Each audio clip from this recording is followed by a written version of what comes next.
Stalker 2 just had its first ARG. Now, I'm not gonna pretend I'm some kind of a puzzle solver here, I was just spectating from the side. But I really got into it once I realized what was going on.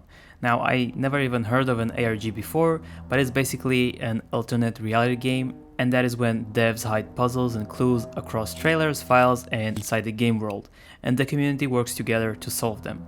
Now, this one started in the 1.6 update trailer. If you go to the 125 mark, you can hear Morse code playing. And while I'd never even think twice about that, the community jumped right in and translated it into a string. While this just looks like random numbers and letters, converting it from base 36 to ASCII, it gives us this text, and that text is actually a link.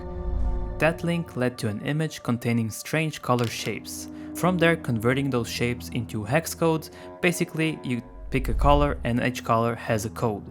Now that second link opens up a password protected archive.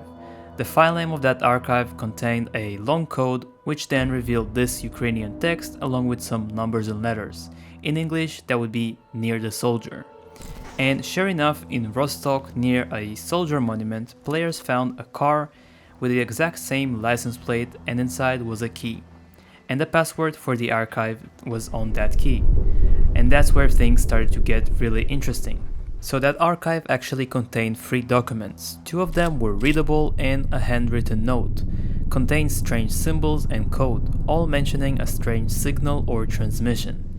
Eventually the community tracked this to a locked room in Rostock. That room opened up with the same key from the soldier's car, and the room looked pretty similar to the image from earlier. Inside there was just one note on a table, a letter from Banzai to Malachite, again talking about a strange signal. Heading to the Malachite base, the community discovered a new room above it. The same area was actually seen when playing the Morse code in the trailer. Climbing a tower and going over some pipes leads to an entrance, but you can also see the room from a different location, with a laptop on the table and a safe. The room's door was locked with the usual 4-digit code, and here's where everyone got stuck. The code was eventually found to be 4601, but it was brute forced. Nobody knows how to actually find it, which left everyone wondering, myself included. Behind this door there was another safe using a different 4-digit code. There were also several files in a safe and a laptop with files you could copy to a drive.